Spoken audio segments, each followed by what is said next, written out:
Allahumma salli ala sayyidina maulana Muhammad wa ala ali sayyidina maulana Muhammad ডানায় যদি থাকতো পাখা আমরা উড়ে যাইতাম মদিনা রওজার দোলা গায়ে মাখতাম যাইতো দিলের যন্ত্রণায় আল্লাহুম্মা সাল্লি আলা সাইয়্যিদিনা মারহাবা মাওলানা محمد وعلى آل سيدنا مولانا আর শুধু নবীর জিয়ারতে গেলে মদিনা যাওয়া হবে নবীজির জীবিত অবস্থা মারহাবা বলেন আমার নান্দাইলের বাবারা কোন নবীর উম্মত তুমি আর আমি হইলাম বাবা কোন নবীর শানে মিলাদ তুমি আর আমি পড়ি আমার নবী ভালো করে বুঝেছে আমি পর্দা করব কিন্তু আমার পাগল যারা হবে বাড়ির নান্দাইলে হয়ে যাবে বাড়ি ময়মনসিংহে হয়ে যাবে আমার শানে দুরূদ পড়া মিলাদ পড়া আমি নূরের নবীরে খুঁজবে ঠিক নি খুঁজি না আমরা নবীরে আমার নবী কয় আমারে তারা খুঁজবে এই চিন্তা করে আমার মায়ের নবী হায়াতুন নবী জিন্দা নবী হাদিসে মুবারকার মধ্যে জানাই দিছে মান যারা কবরি বাদা মাউতি ফাকান্না মাযারানি ফি হায়াতি আমার মায়ার নবী জানাই দিছে আমার ইন্তেকাল মুবারকের পরে আমার রওজা মুবারকে যারা আসলো তারা যেন আমি নবীর সঙ্গে জীবিত অবস্থায় সাক্ষাৎ করে গেল বলেন শুধু নবীর জিয়ারতে গেলে মদিনা যাওয়া হবে নবীজির জীবিত অবস্থা আহা শুধু নবীর জিয়ারতে গেলে মদিনা যাওয়া হবে নবীজির জীবিত অবস্থা এই কথায় আমার কথা নয় নবীর ঘোষণা বলো এই কথায় আমার কথা নয় নবীর ঘোষণা লাগবে তো কেন সে তাই শাহে মদিনা সুবহানাল্লাহ বলেন আজকে হলো বৃহস্পতিবার আগামী বৃহস্পতিবারে ছিলাম এমন সময় তাইফ থেকে এসে আমরা উমরাতে ঢুকতেছি আলহামদুলিল্লাহ এর আগের বৃহস্পতিবার নবীজির কদমে ছিলাম আলহামদুলিল্লাহ আল্লাহ মদিনা দেখাইছে কত সুন্দর সেই মদিনা জান্নাত ফে নবীর কদমের কাছে আমি আমার হাবিবের কদমে যখন গেলাম ও বাবা নবীর উম্মতের মনের খবর জানে কয়টা প্রমাণ দিলে মানবেন বাজান রওজা শরীফে ঢুকতে গেলে বর্তমানে 3টা লাইন প্রথম নাম্বার লাইনে যারা প্রতিবন্ধী তাদেরকে ঢুকানো হয় দ্বিতীয় নাম্বার লাইনে কিছু মানুষ ঢুকে আর সবগুলা মানুষের 3 নাম্বার লাইনের মধ্যে ঢুকায় দেয়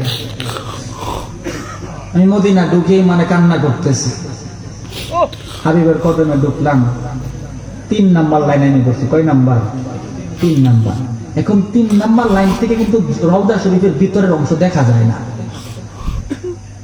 আমার তো কান্না পুলিশ সে কই আমার দোকান কই না মানে উর্দু ভাষা ওই দিক রুক যা ওই দিক দিয়া যাও মানে দড়ি দিয়া বান দিছি আমি কান্না করতেছি আর মনে মনে বলতেছি নবী গো আপনি তো উম্মতের মনের খবর জানেন বাংলাদেশে বাড়ি আমার আপনার পাগল হইতে পারি না তারপরে আপনার পাগল দাবি করি 3 নাম্বার লাইনে আমি পড়ে গেলাম আমরা যদি 1 নাম্বার লাইনে আসতে পারি নবী গো আমার মনের মধ্যে বড় শান্তি লাগবে।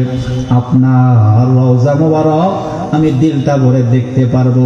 আব্বা যান, বাবা যান, 3 নাম্বার লাইনে আমি জিয়ারত করে মাথাটা নিজভাবে দিয়ে এভাবে বের হয়ে গেলাম, কান্না করতেছি।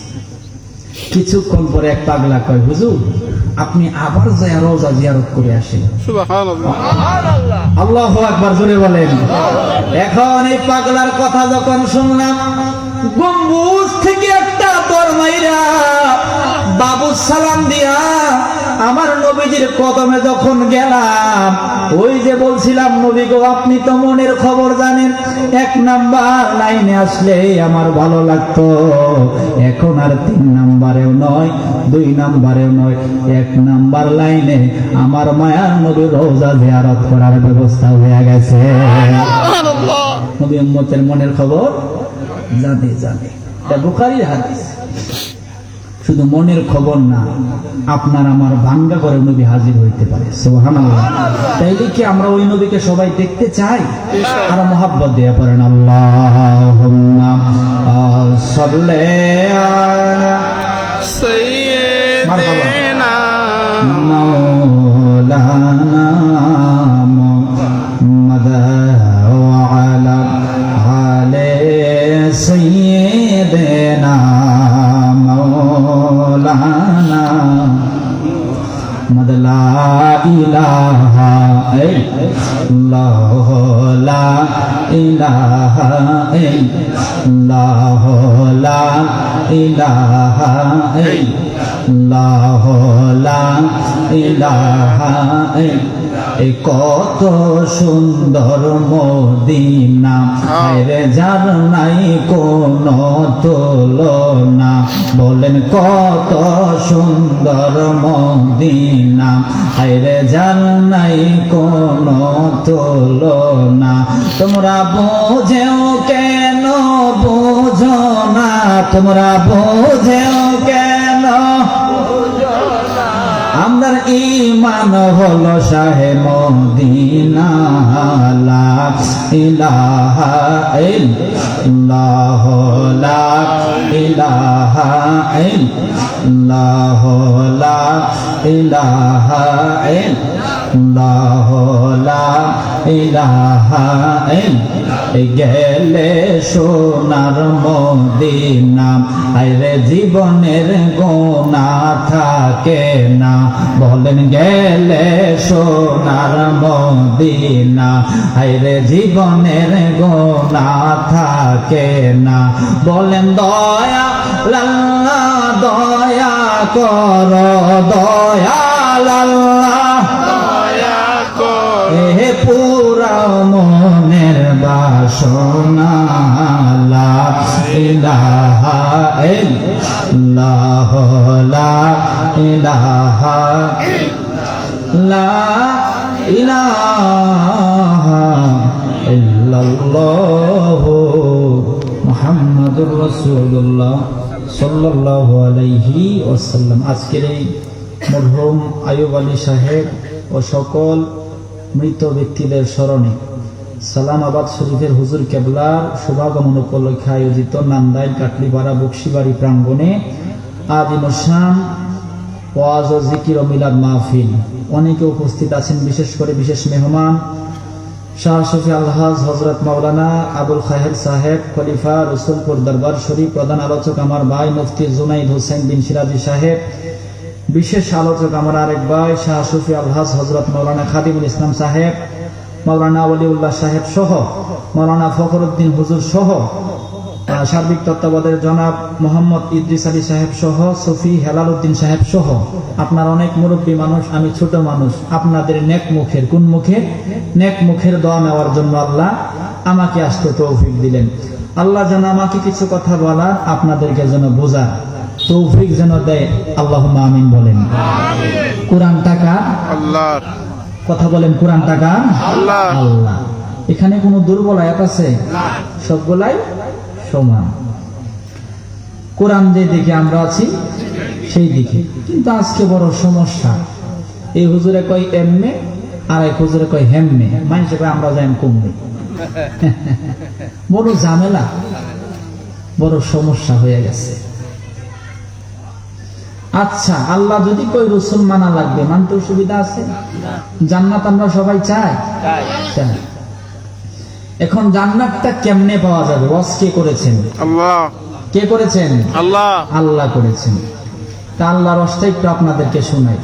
এই যে দেখেন, বললাম দুইটা মাসে আয়াত যেটা বলবো আল্লাহ ওইটাই বাই করে দিছে।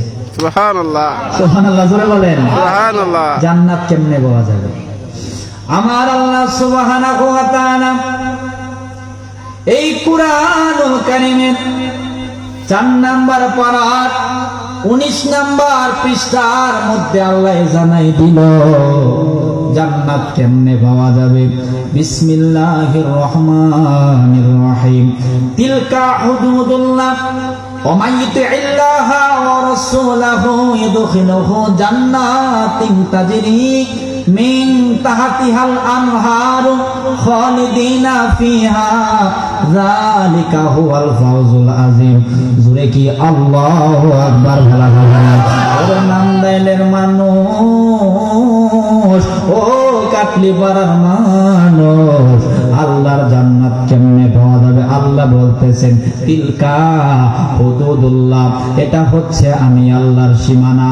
ওয়া মান ইউতিইল্লাহা ওয়া রাসূলাহু, অতঃপর আল্লাহ জানাই দিল আমি আল্লাহকে যারা মানবে, ও রাসূলাহু আমার রাসূলকে যারা মানবে, দুখিলুহু জান্নাতিন তাজরি মিন তাহতিহাল আনহার, আমি আল্লাহরে মানার কারণে, আমার বন্ধুরে মারার কারণে আমি আল্লাহ এমন একটা জান্নাতের মধ্যে ঢুকাই দেব যেই জান্নাতের নিচ দিয়া নহর প্রবাহিত হয়। সুবহানাল্লাহ। আমরা হলাম মুসলমান, সবারই লক্ষ্য ইবাদত কইরা আল্লাহর জান্নাতের মধ্যে আমরা যাইব। আর সেই জান্নাতের দাওয়াত যখন আল্লাহ দিব, আল্লাহ কই আমারও মানা লাগবে, আমার নবীরও মানা লাগবে। আল্লাহ কি বুঝে নাই? আল্লাহ কি বুঝে নাই? আল্লাহ নবীরে বাদ দেয় নাই, মোল্লাই কেমনে বাদ দেয়? জিগাইলাম মাওলারে, তুমি আল্লাহরে মানার কারণে, তোমার বন্ধুরে মানার কারণে তুমি আল্লাহ যে বললা এমন জান্নাত দিবা যেই জান্নাতের নিচ দিয়া ঝর্ণা বহমান, স্রোত সিঁড়ি জারি থাকবে। আল্লাহ কয়দিন লেগে দিবা? সুবহানাল্লাহ বলেন। কয়দিনের জন্য দিবা? 1 দিন, 2 দিন, 3 দিন, 1 সপ্তাহ, 1 বছর, নাকি 1 যুগ? আল্লাহ কয় খালিদিনা ফিহা, আমারে মানার কারণে, আমার বন্ধুরে মানার কারণে আমি আল্লাহ যে জান্নাতের মধ্যে ঢুকাবো, একবার যে ঢুকাবো আর কোনদিন বাহির করব না। আল্লাহু আকবার জোরে বলেন। আল্লাহু আকবার। আল্লাহ নমস্কার। আল্লাহ আল্লাহ নবীকে বাদ দেয়, এখন রাসূলকে আমাদেরকে বাদ দিয়েছে নাকি গ্রহণ করছে? শুনেন, আমার মায়ার নবীর ইন্তেকাল মোবারকের আগে আরশে আজিম আল্লাহরে বলে, মাওলারে আমার আব্বার, তোমার হাবিব যেন আমার মধ্যে শুই। সুবহানাল্লাহ বলেন।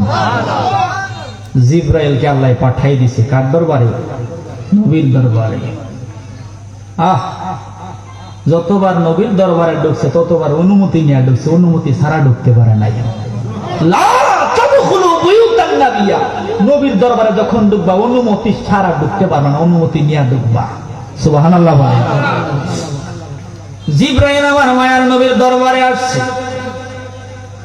আসার পরে বলে, নবী গো, আরশে আজিম আল্লাহর কাছে আবদার করেছে, নবী আপনার ইন্তেকাল মোবারকের পরে আপনার রওজা যেন আরশে আজিমে হয়ে যায়, আমার নবী কয় আমি যদি আর সে আদিমে চলে যাই, আমার গুনাহগার উম্মত গুলা কোন জায়গার মধ্যে থাকবে? কই তারা থাকবে জমিনে। আমার নবী কয় আমার উম্মত জমিনে থাকবো, আমি আর সিনে আদিমে যাব না। উম্মত জমিনে থাকবে, আমি নবীও জমিনের মধ্যে পড়ে থাকবো। মদিনাতুল মুনাওয়ারায় এখানে আমার মায়ার নবীর রওজা মোবারক হয়ে গেছে। ইমামগণ ফতোয়া দিয়া দিছে যে এই জায়গার মধ্যে আমার মায়ার নবীজি শুয়ে আছে, ওই জায়গার মাটির দাম আমার আল্লাহর আরশে আজিমের মাটির থেকে আরো বেশি। এই নবী আরশে আজিম গ্রহণ করে নাই কাদের জন্য? আমাদের জন্য। কথা বলেন কাদের জন্য? তো ওই নবীর না চিনলে কারে চিনবেন? কথাটা আমার বুঝতে আপনাদের কষ্ট হচ্ছে? ওই নবীকে ভালো না বাসলে কাকে বাসবেন? জান্নাতে তারা যাইবার আল্লাহ কয় জান্নাতে যাইতে হলে আমাকেও লাগবে, রসুলকেও লাগবে। এখানে নবীকেও মানা লাগে, আর রসুলের দিকে গেলেও নবী আরশে আজিম গ্রহণ করে নাই, জমিনে শুয়ে আছেন আমাদের জন্য, এখানেও রসুলকে মানা লাগে। মারহাবা বলেন। আব্বা জান বাবা জান, কেমনি আমি আমার মায়ের নবীর শান আপনাদেরকে বোঝাই। মক্কা থেকে 12,000 ফিট উপরে তায়েফ নগরী। কি নগরী? কয় হাজার ফিট? 12,000 ফিট। আমি উঠেছি আলহামদুলিল্লাহ বলেন। আহা, এখন রাস্তা হয়েছে, অনেকে তায়েফে গেছেন, গাড়ি রাস্তা দিয়ে উঠে। গুগলে বলে 7,000 ফিট, আর বাস্তবে হইল 12,000-এর অধিক, এত উঁচা। তো তায়েফের যে পাথরে নবীজি আঘাতপ্রাপ্ত হওয়ার পরে বসেছিলেন, ওই পাথরটা আমি চোখ দ্বারা অনেকবার দেখেছি আলহামদুলিল্লাহ বলেন। আহা, তায়েফে যখন আমার মায়ের নবীজি গেছে, আমার মায়ের নবীর শরীরে পাথর মারে। পাথর মারতে মারতে আমার নবীজির শরীর মোবারক, রক্ত মোবারক জড়তে জড়তে জর্জরিত হয়ে গেছে। জুতা মোবারক আর পা মোবারক লেগে পড়ছে। আমার মায়ার নবী হায়াতুন নবী পাথরের উপর বসে আছে। এমন সময় আল্লাহ কই, জিবরাইল আমার বন্ধুরে যায় বলো আমি তায়েফের পাথর গুলা, তায়েফের পাহাড় গুলা দিয়া তায়েফবাসীরে ধ্বংস করে দিব। হাবিব রে কষ্ট দিছে, আমার তো সহ্য হইতেছে না। নবী কই, আল্লাহ রে তুমি ধ্বংস করো না, তাদেরকে তুমি রহম করো, হেদায়েত দাও। কি দাও? হেদায়েত। আমার বাজান বলেন, আরে মায়ের খেয়ে তায়েফ ছেড়ে উঠিলেন পাহাড়ের পর, কাতর হইয়া নবী বসিলেন পাথরের পর।